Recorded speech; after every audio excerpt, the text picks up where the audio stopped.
Hello student, कैसे हैं? उम्मीद है कि आप अच्छे ही होंगे। और हम यह भी उम्मीद करते हैं कि अब आपका एग्ज़ाम बहुत नज़दीक आ चुका है और आपकी तैयारी बड़ी पूर्ण चल रही होगी। जहाँ तक संस्कृत की बात है तो आप इसी तरह बने रहें हमारे YouTube channel brain station R पर, जिसकी गाड़ी चलती है हमेशा सफलता की ओर। इससे पहले आप चैप्टर 1 मंगलम पाठ देख चुके हैं और चैप्टर 2 पाटलिपुत्रम पाठ देख चुके हैं। और उम्मीद है कि इससे संबंधित जो भी ऑब्जेक्टिव सब्जेक्टिव होगा आप कंप्लीट कर लिए होंगे। आज हम जो पढ़ेंगे एक नए पैटर्न के माध्यम से तृतीय पाठ पढ़ेंगे, तीसरा पाठ याद रखेंगे। कौन सा पाठ? तीसरा पाठ पढ़ने का हम क्या करेंगे? प्रयास करेंगे। यह पाठ नंबर 3 है। यह जो है आलस कथा पाठ है। यह क्या है? एक आलस कथा पाठ है। और यह आलस कथा जो पाठ है इसको हम एक नए सिरे से पढ़ेंगे और एक शॉर्टकट फार्मूला के माध्यम से पढ़ेंगे, जिससे आपके सारे ऑब्जेक्टिव और प्लस ऑब्जेक्टिव कंप्लीट हो जाए। बस आप 10 से 12 मिनट आप इसी तरह से ध्यान पूर्वक सुनेंगे तो हमें उम्मीद है कि आज के बाद से यह चैप्टर फिर दोबारा ना पढ़ना होगा और ना फिर आपको पढ़ने की आवश्यकता पड़ेगी। तो आज हम पढ़ेंगे अलस कथा पाठ। क्या पढ़ेंगे? अलस कथा। देखिए, ये अलस कथा पाठ है जिसका अर्थ होता है आलसी। अर्थ क्या होता है? आलसी। इस चैप्टर को हम पढ़ेंगे, इसका अर्थ होता है आलसी। याद रखेंगे, आलसी। आप समझते हैं ना आलसी व्यक्ति किसे कहते हैं? आलसी व्यक्ति का मतलब क्या होता है, इसको हम समझने का प्रयास करेंगे। सबसे पहले याद रखेंगे, इससे जो टॉप ऑब्जेक्टिव पूछा जाता है कि इसके लेखक कौन है, हमेशा याद रखेंगे इसके जो लेखक हैं वह है विद्यापति जी। याद रखेंगे, विद्यापति जी। याद रखेंगे, विद्यापति जी। याद रखेंगे, इसके लेखक कौन है? विद्यापति। और पूछता है कि विद्यापति जी कौन है, तो विद्यापति जी एक मैथिली कवि है। याद रखेंगे, कौन है? एक मैथिली कवि है। मैथिली कवि है। या पूछ सकता है कि मिथिला के कवि कौन थे? याद रखेंगे, विद्यापति जी थे। आलस कथा पाठ के लेखक कौन है? विद्यापति जी है। दो चीजें आपको यहां से देखने को मिल जाएगा। अब यह जो कथा है कहां से लिया गया है, तो यह जो कथा है पुरुष परीक्षा नामक ग्रंथ से लिया गया है। पुरुष परीक्षा नामक ग्रंथ से लिया गया है। मतलब आलस कथा जो पाठ है पुरुष परीक्षा नामक ग्रंथ से आपको लिया गया है। और नीतिकार जो है ना, नीतिकार जो है वो आलस को सबसे बड़ा शत्रु मानते हैं। नीतिकार जो है आलस को शत्रु मानते हैं। अब क्यों शत्रु मानते हैं, इस कथा के माध्यम से हमें देखने को मिल जाएगा कि नीतिकार आलस को क्यों शत्रु मानते हैं, उनका रीजन क्या है। इससे पहले आपको याद रखना पड़ेगा, यह जो कथा है यह मिथिला क्षेत्र का कथा है। मिथिला क्षेत्र का कथा है। और ये कथा क्या है? याद रखेंगे, यह जो कथा है मिथिला क्षेत्र की कथा है। मिथिला क्षेत्र की कथा है। और कथा क्या है? मिथिला क्षेत्र में एक मंत्री रहते थे। मिथिला क्षेत्र में एक मंत्री रहते थे। पूछता है कि मिथिला के मंत्री कौन थे? बताइए तो मिथिला के मंत्री कौन थे? वीरेश्वर। याद रखेंगे, मिथिला के मंत्री जो थे वीरेश्वर थे। और इनका जो स्वभाव था ना वो बड़ा दानशील और करुणादायक था। मतलब इनका स्वभाव पूछ देगा, इनका जो स्वभाव था वह दानशील था और करुणादायक था। याद रखेंगे, करुणादायक का अर्थ होता है कि दूसरों के दुख को समझना, दूसरों को मदद करना, ये स्वभाव में थे। और ये दिन दुखियों को वस्त्र देते थे, भोजन देते थे, रहने के लिए एक आश्रय का निर्माण भी करवाए थे कि वहां पर आकर आसानी से रहा जा सकता था। तो आपसे पूछेगा कि मिथिला के मंत्री कौन थे, स्वभाव में कैसे थे, ये चीज आपको देखने को मिलेगा। और कहा भी जाता है, आलसियों के बारे में आप पढ़ेंगे, आलसियों के बारे में एक दोहा दिया गया है। आप प्रथम दोहा उठाकर पढ़ेंगे तो उसमें कहा गया है कि आलसी व्यक्ति जो होते हैं ना मुख की ज्वाला से पीड़ित होते हैं। देखिए, प्रथम श्लोक में आप पढ़ेंगे जो प्रथम दोहा दिया गया है, प्रथम दोहा में कहा गया है कि आलसी व्यक्ति जो होते हैं, आलसी जो मनुष्य होते हैं, आलसी जो पुरुष होते हैं, वह मुख की ज्वाला से मुख की ज्वाला से मतलब क्या होता है, पीड़ित होते हैं। मुख की ज्वाला से क्या होता है, पीड़ित होते हैं, पीड़ित होते हैं, लेकिन पीड़ित होते हुए भी वो काम करने का नाम नहीं लेते हैं। मतलब भूख लगा, हाथ पैर सलामत है, लेकिन उनके दिमाग में इतना नहीं है कि चलो थोड़ा सा मेहनत करे और कमा के खाए, वो नहीं सोचते। मुख की ज्वाला से रहेंगे, हे भगवान का नाम लेते रहेंगे, जो भी मिल जाए, और मिल भी जाता है उनको, कहीं से कहीं ना भगवान भेज भी देते हैं। तो आलसी पुरुष जो होते हैं, मुख की ज्वाला से पीड़ित होते हुए भी काम करने का नाम नहीं लेते हैं। दूसरा दोहा में जब आप पढ़ेंगे, दूसरे दोहे में जब आप पढ़ेंगे, तो दूसरे दोहे में जो विद्यापति जी है कहते हैं कि सहजातियों का सुख जो होता है ना, एक के जैसा होता है। कौन ऐसे जीव है जो अपने सहजातियों को सुख को देख कर दौड़ नहीं पड़ते हैं। और ऐसे दोनों दोहों को आप जब पढ़ेंगे तो यहां से भी आपसे पूछ सकता है कि कौन मुख की ज्वाला से पीड़ित होते हुए भी काम करने का नाम नहीं लेते हैं। तो एक ऑब्जेक्टिव यहां से बनेगा, वह होते हैं आलसी व्यक्ति। और दूसरे दोहों से होता है सहजातियों का सुख एक जैसा होता है।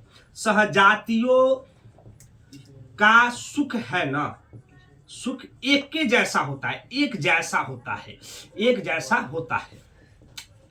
कौन ऐसा जीव है जो अपने सहजातियों को एक जैसे सुख को देखकर नहीं दौड़ता। तो एक ऑब्जेक्टिव आपको यहां से बनाएगा कि सहजातियों का सुख कैसा होता है, एक जैसा होता है। सहजातियों का सुख कैसा होता है, एक जैसा होता है। अब देखेंगे यहां पर जो मंत्री थे, जो दानशाला एगो बनवाए थे, वो बहुत बड़ा घर बनवाए थे, इतना बड़का घर बनवाए थे, ठीक है, इतना बड़ा घर बनवाए थे।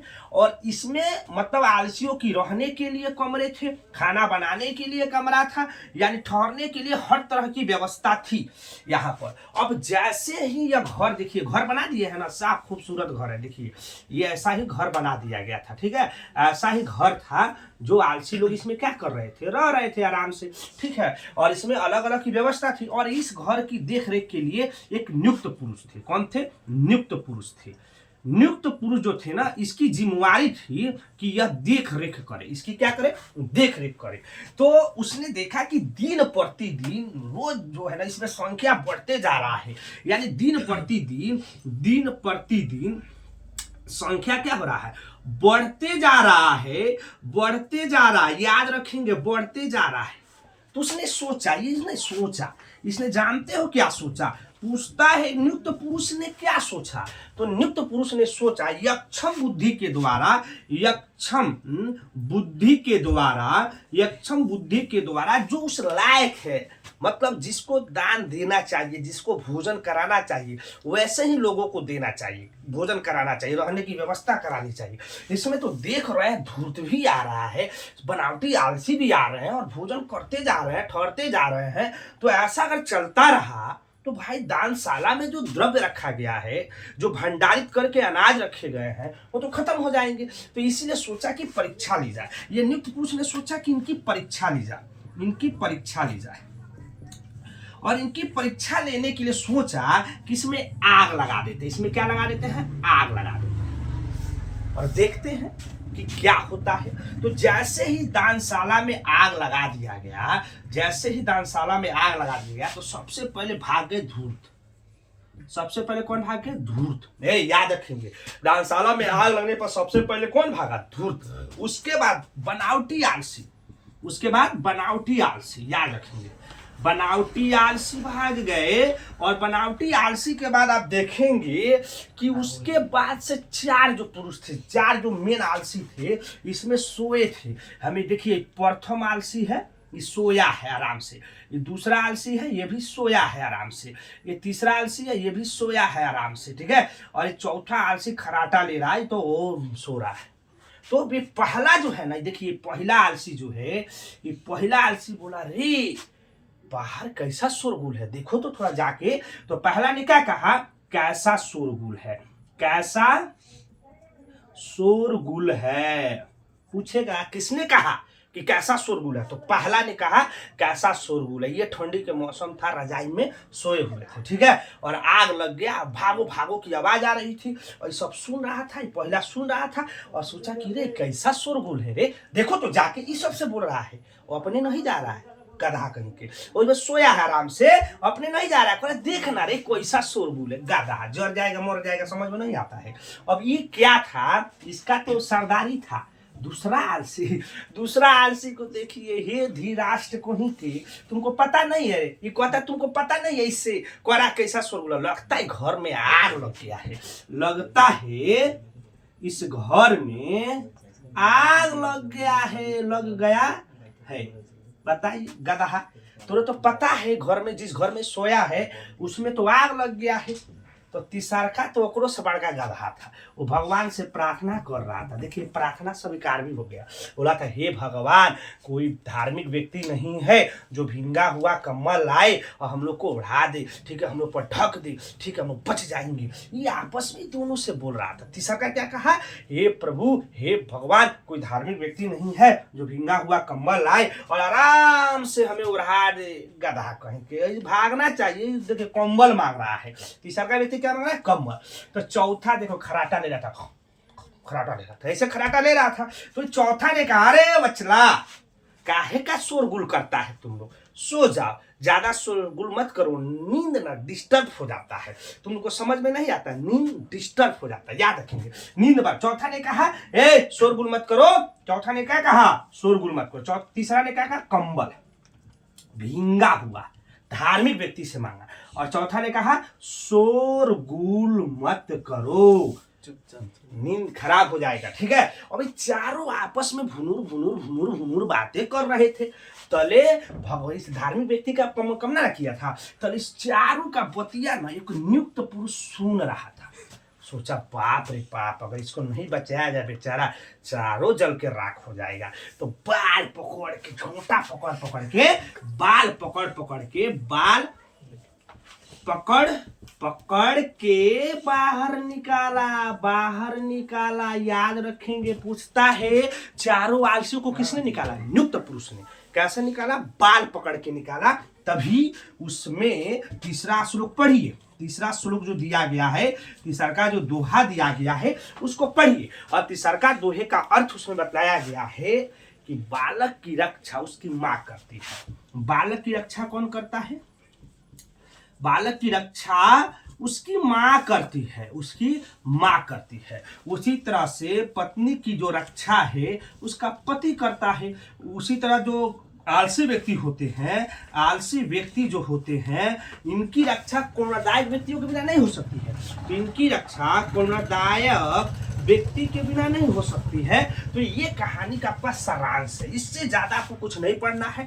1 मिनट में शॉर्टकट पूरे ऑब्जेक्टिव देख लेते हैं। आलस कथा पाठ के लेखक विद्यापति जी कौन है, मैथिली कवि है। यह कथा कहाँ से लिया गया, पुरुष परीक्षा नामक ग्रंथ से लिया गया है। नीतिकार आलस को क्या मानते हैं, शत्रु मानते हैं। मिथिला के मंत्री कौन थे, वीरेश्वर थे। स्वभाव में कैसे थे, दानशील थे, करुणादायक थे, ठीक है। फिर पूछता है सजातियों का सुख कैसे होता है, एक जैसा होता है। कौन मुख की ज्वाला से पीड़ित होते हैं लेकिन काम करने का नाम नहीं लेते, आलसी व्यक्ति होते हैं, ठीक है। यानी नियुक्त पुरुष ने क्या सोचा, यक्षम बुद्धि के द्वारा कोरोनादायक व्यक्तियों को ही भोजन कराया जा सकता है, ठीक है। इसके लिए उसने क्या सोचा कि थोड़ा सा परीक्षा ले ली जाए। तो परीक्षा लेने के लिए दानशाला में आग लगा दी। जैसे आग लगा, धूर्त भाग गए, बनावटी आलसी भाग गए। 4 आलसी आपस में बातचीत कर रहे थे। पहला ने कहा कैसा शोरगुल है, दूसरा ने कहा लगता है इस घर में आग लग गई है, तीसरा ने कहा कोई धार्मिक व्यक्ति नहीं है जो भींगा हुआ कमर रख दे, चौथा ने कहा तुम शोरगुल क्यों करता हो, चुपचाप सो जाओ। ये चारों की बात क्या नियुक्त पुरुष सुन रहा था। चारों को बाल पकड़कर बाहर निकाला। फिर पूछता है बालक की रक्षा उसकी माँ, पत्नी की रक्षा उसका पति। उसी तरह से आलसियों की रक्षा कोरोनादायक व्यक्तियों के बिना नहीं हो सकता है। अब इसे 4 क्वेश्चन जो बनेंगे वो मुख्य क्वेश्चन होंगे, आप इसी के माध्यम से देने का प्रयास करेंगे। पहला कि आलस कथा पाठ से हमें क्या शिक्षा मिलती है। दूसरा का जो वीवीआई प्रश्न है, चारों आलसियों की वार्तालाप अपने शब्दों में लिखी। तो आलस कथा पाठ से क्या शिक्षा मिलती है, आप बनाइए। आलस कथा पाठ से यही ना शिक्षा मिलती है कि आलस नहीं करना चाहिए, आलस महान शत्रु के समान है। आलसी व्यक्ति मुख की ज्वाला से पीड़ित होते हुए भी काम करने का नाम नहीं लेते हैं। सिंपल क्वेश्चन है, चारों आलसियों का वार्तालाप कर लीजिए। अभी हमने बताया ना चारों आलसी आपस में क्या बात कर रहे थे। और थोड़ा सा प्रश्न पूछ सकता है, लघु उत्तरीय प्रश्न पूछ सकता है कि विद्यापति जी पर टिप्पणी देंगे देंगे और बृहस्पतिवार पर टिप्पणी दे देंगे, हो जाएगा आपका 4 प्रश्न आपका कंप्लीट हो जाएगा। तो बृहस्पतिवार पर आप टिप्पणी देंगे और फिर विद्यापति पर आप टिप्पणी देने का प्रयास करेंगे। इतना ही 3 चैप्टर आपका कंप्लीट होता है। अगली बार मिलेंगे चौथे चैप्टर को और इजी के साथ, इसी ग्राफ के साथ। आपका चौथा चैप्टर, बहुत ऐसे बच्चों का शिकायत होता है, चौथा चैप्टर बहुत टफ है क्योंकि संस्कृत साहित्य लेखिका है। चुटकी में 2-3 मिनट में आपका पूरा ऑब्जेक्टिव कंप्लीट हो जाएगा। चौथा चैप्टर इसी तरह से बने रहे हमारे YouTube channel brain station app पर, जिसकी गाड़ी बार बार हम करते हैं, चलते हैं सफलता की ओर। जय हिंद, जय भारत।